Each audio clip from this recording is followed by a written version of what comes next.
Hello guys, welcome back to my YouTube channel yes chem study away of success. मैं हूं आपका educator Shivam Mishra. और अभी तक चैनल को सब्सक्राइब नहीं किए तो प्लीज़ चैनल को सब्सक्राइब करके बेल आइकन प्रेस कर लें ताकि आने वाले लेटेस्ट वीडियो की नोटिफिकेशन सबसे पहले आप तक पहुंचती रहे। और यहाँ पे कक्षा 11 बायोलॉजी, जी हाँ, अध्याय 1 यानी चैप्टर 1 लेके आए हैं, जीव जगत। जीव जगत काफ़ी महत्वपूर्ण चैप्टर है और एक ही वीडियो में पूरा पूरा हम आपको जीव जगत खत्म करने वाले हैं। अगर आपको पूरा बायोलॉजी चाहिए, एग्जाम की नीट की तैयारी कर रहे हैं, तो अपने इस YouTube channel yes chem study को सब्सक्राइब कर लीजिए। सभी वीडियो प्लेलिस्ट में मिलेंगे। जी हाँ, कहाँ पे मिलेंगे? तो सभी वीडियोस जो हैं यस केम स्टडी के, वो आपको प्लेलिस्ट में मिल जाएंगे। जाके वहाँ से वॉच करके अपनी तैयारी कर लीजिएगा, ठीक है ना। कोई दिक्कत आएगी तो कमेंट आप लोग जरूर करिएगा।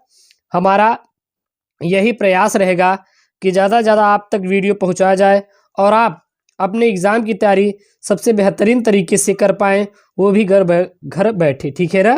कोई दिक्कत नहीं होगी, मैं हूँ ना आपके साथ, टेंशन नहीं लेना है। तो एक ही वीडियो में पूरा आपका अध्याय एक आपका ख़त्म कर देंगे, टेंशन नहीं लेना है। सबसे पहले हम लोग जानते हैं बायोलॉजी, ये जीव विज्ञान होता क्या है। तो विज्ञान की वह शाखा जिसके अंतर्गत जीवधारियों का अध्ययन किया जाता है, जीव विज्ञान कहलाता है। विज्ञान की वह शाखा जिसके अंतर्गत किसका अध्ययन किया जाता है? जीवधारियों का अध्ययन किया जाता है, उसे हम लोग क्या कहते हैं?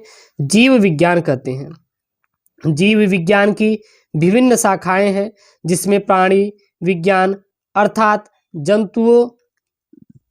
जंतुओं का अध्ययन, वनस्पति विज्ञान अर्थात पौधों का अध्ययन तथा सूक्ष्म जीव विज्ञान अर्थात सूक्ष्म जीवों का अध्ययन मुख्य है। सबसे पहले हमारा आता है इसमें पॉइंट, जीवधारियों के लक्षण। जीवधारियों के प्रमुख लक्षण निम्न है। जीवधारियों में क्या क्या लक्षण होते हैं? तो जीवधारियों के कुछ प्रमुख लक्षण निम्नलिखित है। जैसे पहला है वृद्धि, यानी कि ग्रोथ। सभी जीव वृद्धि करते हैं, कोई भी जीव है, सभी जीव क्या करते हैं? वृद्धि करते हैं। जीव के भार तथा संख्या में वृद्धि होना वृद्धि के द्वियुग्मी अभिलक्षण है। बहुकोश की जीव कोशिका विभाजन द्वारा वृद्धि करते हैं और पौधों में यह वृद्धि जीवन प्रयत्न होती है, कोशिका विभाजन के द्वारा होती है, और प्राणियों में यह वृद्धि कुछ समय तक ही होती है। अब आपका आता है मेरे प्यारे बच्चों जनन, यानी कि बोले तो रिप्रोडक्शन। ये जनन रिप्रोडक्शन क्या होता है? तो जनन भी जीवों का अभिलक्षण है। बहुकोश की जीवों में जनन का अर्थ है अपने समान संतान उत्पन्न करना। जीव अलैंगिक जनन भी करते हैं और कवकों में जो कवक होते हैं उसमें लाखों अलैंगिक बीजाणुओं द्वारा इनकी संख्या में वृद्धि होती है। तंतुवत कवक व शैवाल तथा मॉस प्रोटोनीमा विखंडन द्वारा गुणन करते हैं। ईस्ट तथा हाइड्रा में मुकुलन द्वारा जनन होता है। वहीं पर एक कोश की जीवों में जैसे जीवाणु एवं कोशिकीय शैवाल तथा अमीबा में जनन वृद्धि की पर्यायवाची है, अर्थात कोशिकाओं की संख्या में वृद्धि होती है। खच्चर, बंध, कामगार मधुमक्खी आदि जनन की क्रिया नहीं कर सकते। तीसरा क्या गुण पाया जाता है जीवों में? तो पाया जाता है उपापचय। अब ये उपापचय का गुण क्या होता है? काफ़ी इंपॉर्टेंट है। अगर मान लीजिए बोल दे कि जीवों में क्या क्या गुण पाए जाते हैं तो आपको सीधा लिखना है, ठीक है ना। बोले तो मेटाबॉलिज्म। मेटाबॉलिज्म क्या होता है? हमारे शरीर में होने वाली समस्त क्रियाएं उपापचय क्रियाएं हैं। किसी भी निर्जीव में उपापचय क्रियाएं नहीं होती हैं। शरीर के बाहर कोशिका मुक्त तंत्र में उपापचय क्रियाएं प्रदर्शित हो सकती हैं, जैसे जीव शरीर के बाहर परख नली में तथा पात्रे में एकांकी उपापचय क्रियाएं जैविक नहीं हैं।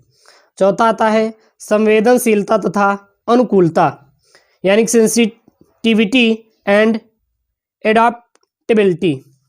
तो अपने आसपास के भौतिक, रासायनिक तथा जैविक या फिर अथवा जैविक पर्यावरण के उद्दीपने के प्रति संवेदनशीलता तथा प्रतिक्रियाएं सभी जीवों का विशिष्ट लक्षण है। प्रोकैरियोट्स से लेकर जटिलतम यूकैरियोट्स जंतु तथा पौधे सभी पर्यावरण संकेतों के प्रति संवेदना एवं प्रतिक्रिया प्रदर्शित करते हैं। जीवन चक्र, लाइफ साइकिल। तो सभी जीव एक निश्चित जीवन चक्र का अनुसरण करते हैं और अंत में उसकी मृत्यु हो जाती है। अतः जीवों में या जीवों के क्रमबद्ध रूप से विविध क्रियाएं होती हैं जिन्हें सम्मिलित रूप से जीवन चक्र कहा जाता है। फिर आता है प्रोटोप्लाज्म यानी बोले तो जीव द्रव्य। तो जीवधारियों में वास्तविक जीवित पदार्थ जीव द्रव्य होता है। यही जीवों की भौतिक आधारशिला है। जीव द्रव्य में सभी जैविक क्रियाएं होती हैं। जो सातवां है यहाँ पे वो है कोशिका संरचना, बोले तो सेल स्ट्रक्चर। ठीक है, तो ये कोशिका संरचना क्या है? तो कोशिका जीवधारियों की संरचनात्मक इकाई है। चाहे जीव एक कोश की हो या बहुकोश की हो, सभी का निर्माण कोशिका से ही हुआ है। फिर आती है जीव में क्या खास बात होती है? वो होती है गति। गति की यानी कि बोले तो मूवमेंट होती है। गति जीवधारियों का मुख्य लक्षण है। एक कोशिका के अंदर जीव द्रव्य भ्रमण अथवा संपूर्ण पौधे का, जैसे क्लेमाइडोमोनास, अथवा पौधे के एक स्वतंत्र भाग जैसे युग्मक या चल बीजाणु का एक स्थान से दूसरे स्थान तक जाना ही गमन कहलाता है। यानी कि उसमें क्या होता है? गति होता है। अगला है श्वसन।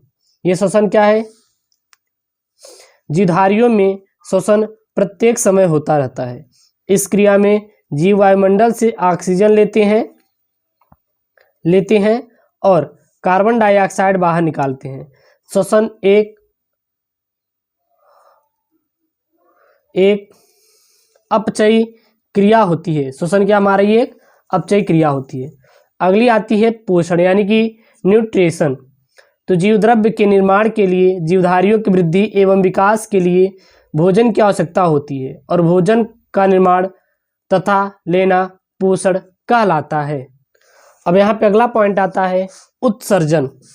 तो सभी जीवधारियों में विविध उपापचयी क्रियाओं के फलस्वरूप जल और कार्बन डाइऑक्साइड ही नहीं, वह अन्य हानिकारक पदार्थ भी बनते हैं। इन पदार्थों को शरीर से बाहर निकालना ही उत्सर्जन कहलाता है। अब आता है वर्गीकरण। ये वर्गीकरण क्या होता है?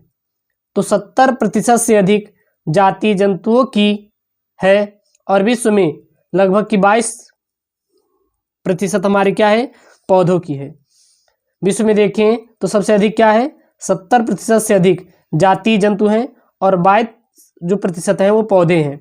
और 70 देखें तो लगभग कुल जाति का लगभग 70% क्या है? कीट पतंगों का है। ठीक है ना, जंतुओं में देखा जाए तो।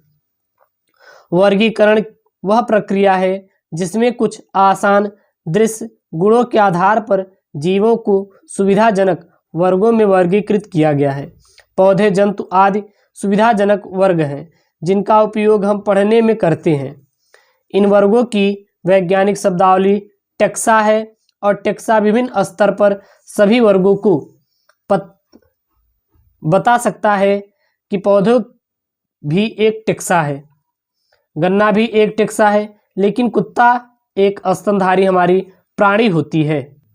अब आता है जीवन के 3 डोमेन। जीवन के 3 डोमेन क्या है?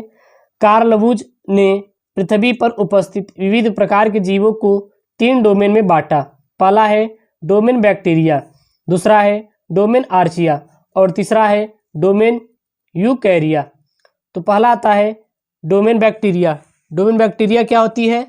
तो इसके अंतर्गत सभी प्रोकैरियोटिक जीवाणु को रखा गया है। डोमेन आर्चिया में क्या है? इसके अंतर्गत आर्कीबैक्टीरिया को रखा गया है। डोमेन यूकैरिया में क्या है? इसके अंतर्गत प्रोटिस्टा, पादप जगत, जंतु जगत व कवक जगत के जीवों को रखा गया है। अब आता है वर्गीकी एवं वर्गीकरण विज्ञान। तो वर्गीकी का अर्थ है वर्गीकरण में प्रयोग किए जाने वाले सिद्धांतों एवं विधियों का अध्ययन किया जाता है, अर्थात जीवों की पहचान, नामकरण और वर्गीकरण को टैक्सोनॉमी कहा जाता है। फिर आता है सिस्टेमेटिक्स। तो इसके अंतर्गत जीवों के प्रकार तथा उसकी विविधता का अध्ययन किया जाता है। अब आता है मेरे प्यारे बच्चों वर्गीकरण के मौलिक सिद्धांत। वर्गीकरण के मौलिक सिद्धांत क्या है? पहला है पहचान, आइडेंटिफिकेशन। तो पहचान में पहले से निर्धारित वर्गीकरण पद्धति में सजीव का उचित स्थान निश्चित करते हैं। जीवों के नामकरण तभी संभव है जब हम उस जीव के लाक्षणिक गुणों का अध्ययन करें, तभी हम उसे सही रूप में वर्गीकृत कर सकते हैं। जैसे यदि हम एक कुल सहित पौधे की टहनी का नाम जानना चाहें तब यह क्रिया पहचान की होगी, न कि वर्गीकरण की। अगला आता है नामकरण। ये नामकरण क्या होती है? यानी कि नॉमिनोकल्चर। तो पौधे का नामकरण वनस्पतिक नामकरण की अंतर्राष्ट्रीय नियमावली के आधार पर किया जाता है। जंतुओं का नामकरण अगर देखें तो जंतु नामकरण की अंतर्राष्ट्रीय नियमावली अर्थात international code of geological nomenclature के आधार पर किया जाता है। जैसे कि पहला आता है द्विनामकरण पद्धति, बायोनॉमियल नॉमेनक्लेचर। तो इस पद्धति का उपयोग स्वीडन के वनस्पति विज्ञानी कैरोलस लिनियस ने किया। किसी भी पौधे का वैज्ञानिक नाम दो शब्दों से मिलकर बना है। जैसे उदाहरण के लिए आलू का वनस्पतिक नाम है सोलेनम और ट्यूबरोसम, और इसमें पहला शब्द सोलैनम है और इसे जेनेरिक इपिथिएट कहते हैं, और इसका दूसरा शब्द क्या है? ट्यूबेरोसम है और इसे स्पेसिफिक इपिथेट कहा जाता है। आलू का वनस्पति नाम में सोलैनम वंश तथा ट्यूबेरोसम जात निरूपित करता है। अब आता है द्विनाम पद्धति के नियम, यानी द्विनाम पद्धति के क्या क्या नियम हैं? तो जैविक नाम प्रायः लैटिन भाषा के होते हैं और तिरछे अक्षरों में लिखे जाते हैं। जैविक नाम में पहला शब्द वंश का नाम होता है जबकि दूसरा शब्द जात का नाम होता है। तीसरा पॉइंट क्या है? वैज्ञानिक के नाम को टाइप करते समय इटैलिक में लिखा जाता है और यदि हाथ से लिखते हैं तो दोनों शब्दों को अलग अलग रेखांकित करते हैं। चौथा क्या है इसका मेन पॉइंट? पहला नाम एक संज्ञा होता है जबकि दूसरा नाम एक विश्लेषण से बना होता है, यानी कि विशेषण से बना होता है, नॉट विश्लेषण। ठीक है ना। पांचवा पॉइंट क्या है? पहला अक्षर जो वंश नाम को बताता है बड़े अक्षर से शुरू होना चाहिए जबकि जाति संकेत पद में छोटा होता है। छठवां, किसी भी पौधे का वनस्पतिक नाम अधूरा है यदि उसके जात के बाद उस व्यक्ति का नाम नहीं होना चाहिए जिसने सबसे पहले उस जात की खोज की। अब आती है त्रिनाम पद्धति। त्रिनाम पद्धति क्या है? कुछ जात को छोटी इकाइयों जैसे वैरायटी या उपजात में विभक्त किया जाता है। वैरायटी का नाम स्पेसिफिक इपिथिएट के बाद में लिखा जाता है। इस प्रकार नाम तीन शब्दों का हो जाता है, जैसे कि होमो सेपियंस। अब आता है वर्गीकरण यानी क्लासिफिकेशन। तो जीवों की विविधता को समझने के लिए जीव का वैज्ञानिक जीवों को उनके संबंध के आधार पर उनका वर्गीकरण किया गया है और पौधे तथा जंतुओं को विभिन्न श्रेणियों में बांटा गया है, जैसे संघ, वर्ग, गण, कुल, वंश तथा जाति। अब आती है टैक्सान की अवधारणा। ये टैक्सान की अवधारणा क्या है? तो टैक्सान या टैक्सोनोमिक यूनिट का प्रयोग वर्ग में शामिल वास्तविक जैविक जीवों के लिए किया जाता है। जैसे सभी घासों को फैमिली पोएसी में रखा गया है और इसे टैक्सान पोएसी के नाम से जाना जाता है। जातियों की संकल्पना देखें तो वर्गीकरण की मूल इकाई जाति है। जाति ऐसे जीवों का समूह है जो एक दूसरे के समान होते हैं क्योंकि यह स्वतंत्र रूप से प्राकृतिक में अंतर प्रजनन का कार्य करते हैं। जब मानव का शुक्राणु उस जाति के मादा के अंडाणु को निषेचित कर सकते हैं तो कहा जाता है कि यह एक ही जाति है। यदि नर और मादा के शुक्राणु और अंडाणु निषेचित नहीं कर पाते तो वह अलग अलग जात के कहलाते हैं। अगला आता है आपका वर्गीकीय क्रमबद्धता। तो वर्गीकरण एकल सोपान प्रक्रम नहीं है बल्कि इसमें पदानुक्रम सोपान होते हैं जिसमें प्रत्येक सोपान पद अथवा वर्ग को प्रदर्शित करता है। पदानुक्रम का मतलब होता है कि वस्तुओं को समूह में एक दूसरे पर रखना, जैसे जाति, वंश, कुल, गण, वर्ग, वंश को क्रम में व्यवस्थित किया जाता है। नोट में देखें तो वर्ग जितना ऊंचा होगा उस वर्ग में रखे गए जीवों में समान गुण उतने ही कम होंगे। वर्ग जितना नीचा होगा उनके गुणों में समानता उतनी ही अधिक होगी। अब आती है जाति। तो वर्गीकी अध्ययन में जीवों का वह समूह जिसमें मौलिक समानता होती है जाति कहा जाता है। हम किसी भी जाति को उसके समीपस्थ संबंधित जाति से उसके आकार की विभिन्नता के आधार पर एक दूसरे से अलग कर सकते हैं। उदाहरण के लिए पेथेरा में पारस और टिगरिस जातियां आदि हैं और सोलेनम वंश में नाइग्रिस मेलांजेना भी आती हैं। मानव की जाति सेपियंस है जो होमो वंश में आती है, इसीलिए वैज्ञानिक मानव का वैज्ञानिक नाम होमो सेपियंस है। अब आती है वंश यानी कि जीनस। तो वंश से संबंधित जाति का एक समूह आता है जिसमें जाति के गुण अन्य वंश में स्थित जाति की तुलना में समान होते हैं।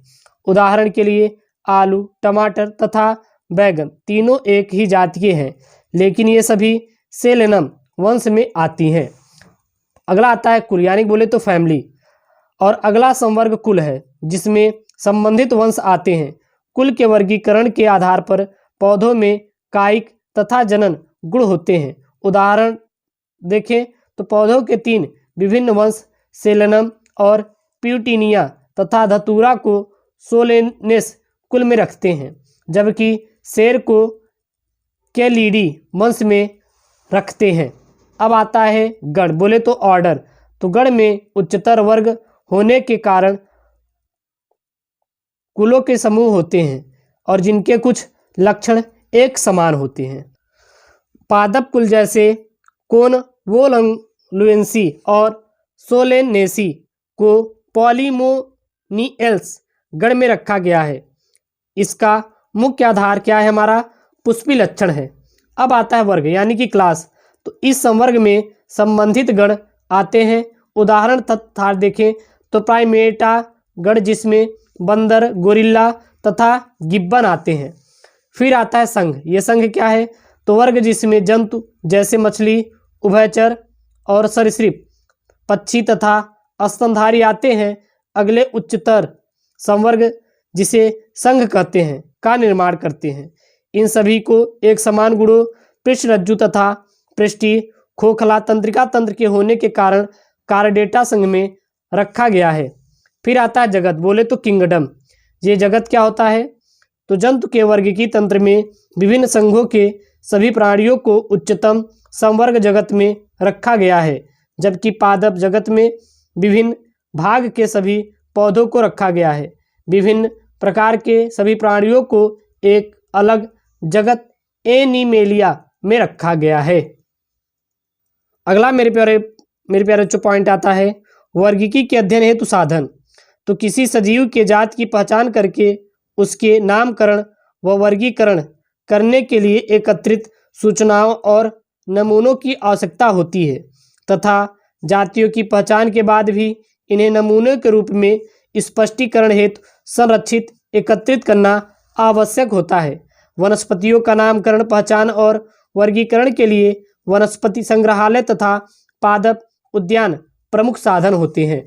जीवों में अंतर के अध्ययन के लिए निम्न साधनों का प्रयोग कौन कौन से? पहला होता है संग्रहालय। तो संग्रहालय को सामान्यतः शैक्षिक संस्थानों जैसे विद्यालयों तथा कॉलेजों में स्थापित किए जाते हैं। संग्रहालय के लिए परिरक्षित पौधे तथा प्राणियों के नमूने होते हैं। पौधे तथा प्राणियों के नमूने को सुखाकर परिरक्षित करते हैं और कीटों को एकत्र करके मारने के बाद डिब्बों में पिन करके रखते हैं। अगर संग्रहालय में प्रायः देखें तो प्राणियों के कंकाल भी रखे जाते हैं। फिर आता है प्रमुख संग्रहालय कौन कौन से होते हैं? तो एक होता है नेचुरल हिस्ट्री म्यूजियम जो कि लंदन, दूसरा है फॉरेस्ट म्यूजियम अंडमान निकोबार द्वीप में है, national museum of natural history जो कि दिल्ली में है, प्रिंस ऑफ वेल्स म्यूजियम जो कि मुंबई में है, इंडियन म्यूजियम जो कि कोलकाता में है और महाराजा सवाई मानसिंह म्यूजियम। अगला आता है दूसरा प्राणी उपवन अथवा चिड़ियाघर। तो इन उपवनों में वन्य आवासी जीवित प्राणियों के के अगर देखें आकार रख देते हैं जिनको बाहरी मनुष्यों द्वारा उन्हें दिखाया जाता है तथा इनकी देख रेख के मनुष्यों के पैसे भी लिए जाते हैं। अगला है वनस्पति संग्रहालय। तो मान्य वर्गीकरण पद्धति हमारे पद्धति के अनुसार पौधे एवं उनके विभिन्न भागों को हर्बेरियम शीट पर चिपकाकर रखते हैं। ठीक है, अब आता है भारत के प्रमुख वनस्पति संग्रहालय। तो भारत की आपके प्रमुख वनस्पति संग्रहालय पांठों नोट कर सकते हैं, इंग्लिश में ही है। ठीक है, अगला आता है वनस्पति उद्यान। तो अनेक प्रकार के पौधों की जातियों को लगाकर उन्हें व्यवस्थित तरीके से उन्हें चारों तरफ से घेर देते हैं, जिससे वह क्या रहते हैं, सुरक्षित रहते हैं।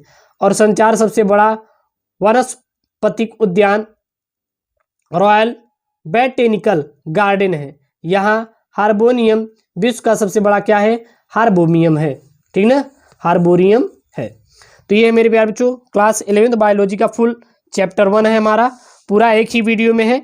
इसको नोट कर लीजिए, सभी आपको चैप्टर प्लेलिस्ट मिल जाएंगे। ऐसी वीडियो चाहिए तो चैनल को जरूर सब्सक्राइब करें। ओके दोस्तों, थैंक यू, जय हिंद।